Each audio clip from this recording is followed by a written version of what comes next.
Hey, what's going on, everybody? I am the original gamer, StevieStrow. Let's get our joysticks ready, put our headsets on, and get our game on. What we're looking at today is a really cool arcade game called Tron. Released by Walt Disney. Had some pretty interesting storyline. One of the things that went on with Tron was it really dealt with two worlds. It dealt with the real world that you and I live in, and it dealt with a world inside the computer. It was made at a time when, you know, computers and video games were rather new, and so it kind of tied into all of this in kind of a science fiction way, and kind of a cool way.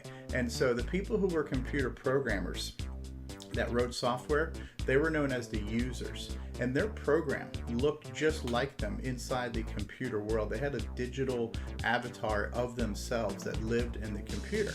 There basically were good guys and bad guys, right? So the main bad guy is a master control program, the big evil master control program who wants to seize power in the computer world. He seizes power by taking over programs, and so the master control program basically says, hey, you join me or you die. If you join me, you become part of the MCP, and the MCP gets stronger and more powerful. If you don't want to join me, you are now basically going to be playing these electronic video games that are like gladiator style games, and you will play until you die. The video games that they play were written by a guy named Kevin Flynn.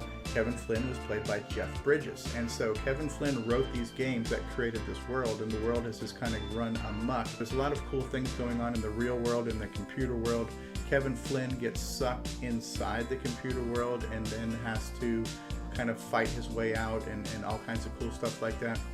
One of the first movies, and I think the movie came out around 1981, one of the first movies to really use a lot of visual effects, a lot of electronic computer graphics and animation that was not really done in feature film before, and it was done by supercomputers that were not available to the average civilians. And so the visual effects and the graphics that we saw in this movie were literally state-of-the-art, and that were much more advanced than our home computers could do, were much more advanced than the arcade games of the time could do. So it was really interesting to have a movie that took place predominantly in a computer, and all of the graphics and scenery was mostly computer generated, and the music was electronic music and all kinds of stuff like that. So it was a cool movie for the time. At this time, I had just gotten into computers, I had just gotten into programming, and I was big into video games, and so this movie really touched on all those things that I was really into as a kid. So next to Star Wars, this is like two of the most influential movies of my life, Star Wars and Tron. Now the video game was developed at the same time that they were making the movies. A lot of times video games come out shortly after the movie, and they're kind of like merchandising tie-ins. This game was developed at the same time they were making the movie, and so it tried to have a lot of the same elements from the story, but the ironic part is that there's 4 levels to this. There's 4 kind of like mini games in here. One of the levels is based on these little spiders that multiply that are called grid bugs, and the grid bugs were intended to have a larger role in the movie, but were almost written out. So the grid bugs only appear in the real movie for like 3 seconds, but the grid bugs are one of the 4 levels in this in this game. The 4 levels are basically a light cycle level. The light cycle level is based on a computer game that was called Snake. There are millions of different variations of Snake where you draw your tail, you cannot hit your tail, and in this case here you need to make your opponents hit your tail. Here they're showing it on the screen right now. So in this case here you would use the trigger for speed. You're drawing a light trail, and you want to wrap yourself around your enemy and make them either crash into your light trail or crash into their own light trail, but you have to basically stay alive. Now we're seeing the tank phase here, so let's take a look at the tank phase, which is pretty cool. So the tank phase is based on a scene in the movie. In the very opening scene of the movie, Kevin Flynn's program, or alter ego, is played by Jeff Bridges. His computer program is called Clue. Clue had stolen a tank and was driving around trying to access high clearance memory inside the computer, looking for clues on how Kevin's programs were stolen from him and stuff like that. So Clue drives a stolen tank. So this is kind of a nod to that scene where you're driving around in a stolen tank and you're being chased by other things. What they're showing here is the master control program. Here's your phases, right? Tanks, grid bugs, cycles, and MCP blocks. Now the MCP is basically a variation on Breakout. You've got a rotating field of blocks that you shoot with your trigger, and you have to clear a path to get up into the cone. And you can get a bonus for clearing all of the blocks before you enter the cone, which is only really possible in maybe your first 2 levels. So we're kind of watching the game over intro to the game right now.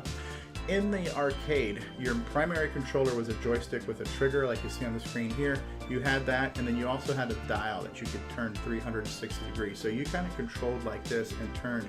So when you're shooting the blocks, you can actually move Tron's arm to aim it. When you're shooting the tanks, you can rotate your gun to aim it. So the arcade controls were very specific to each game, and it was pretty cool, and it was not very often you had controls like that. The problem I'm going to have now when I go to play this for you to show it to you is that I don't have the arcade game. So I'm playing the real game, but I'm not playing it on the real hardware. I'm running it in an emulator, and so I'm not going to be able to control it exactly the same way. I'm going to try my best. I'm going to use my mouse as the dial, try to do it, but it's going to be a little bit wonky. But we're going to go ahead and do that. So let's play this at least once and see how well we do. So I'm going to go ahead and pop a coin in here, and then let's go ahead and try it. Let's hit 1 player start, and let's see how well I do. When you first start off, you don't know what mini game you're going to hit. It's kind of random. I happen to get the grid bug. So in the grid bug phase, you have to use your arm, aim your arm, and shoot. You got to shoot the spiders. The spiders keep multiplying, and you have to make it to the center of the ring there before time runs out. I can already see here that this is a little bit difficult controlling his arm. And I got hit because it was really designed for a wheel, and you could literally turn the wheel exactly where you wanted it to face. So anything else I do, it's not going to work just right, and it's not going to give me the timing I need to have my gun pointing where I need it at the exact time. So I'm going to end up getting killed much more often. But whatever, we're just demonstrating the game, right? So in the tank game, again, I can aim my gun. Your bullets kind of bounce. You have to take out enemy tanks, and these enemy tanks take 3 hits before they die. So you have to avoid their hits, and then the only way to avoid them is to kind of like duck around a corner. You can kind of bank your shots here and get some ricochets going. So like, okay, I just got 1 hit. Okay, I got him. So you can use that to your advantage. I believe if you go into the center of the maze, you might teleport. So now the light cycles. So I have to hold down my button to drive faster. And then once you think you've got your enemy trapped, you can then slow down and let them crash. So this was a pattern to that phase. Everybody knew this pattern. And once you've completed a mini game, the thing is cleared off. And so now let's see if I can be really fancy here and take out all the blocks from the cone before I enter the cone here. And so you can kind of just stay at this angle here and take them all out if you have enough time. It keeps progressing down towards you. And I'm not able to shoot as fast as I remember being able to shoot in the arcade, but that's okay. So we're gonna try this. I'm gonna stay down low. We can move the cone around. Can I get the last block? Can he do it? Can he do it? Okay, I did not get the last block. I think you get an extra 1,000-point bonus. Now I'm in a new section, and the sections are named after programming languages. I think the first one was RPG. This one is COBOL, which was another programming language of the time. I think the third one's called BASIC. And so there were some nods to programming in there. So that each time you go in here, the game gets harder too, right? I'm going to run out of time. These spiders multiply like freaking rabbits, man. And I am having a hard time steering. Let me see if I can sneak in. Oh, I was almost there. Was almost there. It's pretty tough. But the video game spiders pretty much mimic the animation of the spiders from the movie almost identically. They kind of bobbed up and down. They flipped around. Hey, I got first place. All right. Let's slap an OG in here. And let's end the game. And let's not continue. Let's just let it go back to the title screen here. And 3, 2, 1... countdown. Yes. So yeah, from 1981, this was Tron, released by Bally-Midway. It was a cool game. It had like purple neon lights, pictures from the movie. It had the same looking stick that the movie had. It was really cool. It was a cool game. It was definitely, it caught your eye, it caught your attention. When you saw it in the arcade, you were drawn to it. The whole cabinet was very visual, the way it looked and the way it was lit up. And the game was a cool, fun game. It offered its challenges.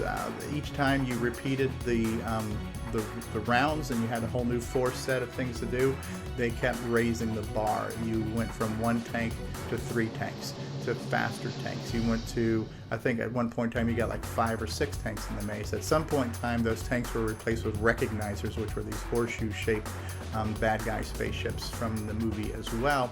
So there was some variety and diversity in there, and completely inspired by the movie, which was just cool for me because this was a treasured movie from my childhood as well. Being a young aspiring computer programmer and video game player, this movie tapped into everything I was into at the time.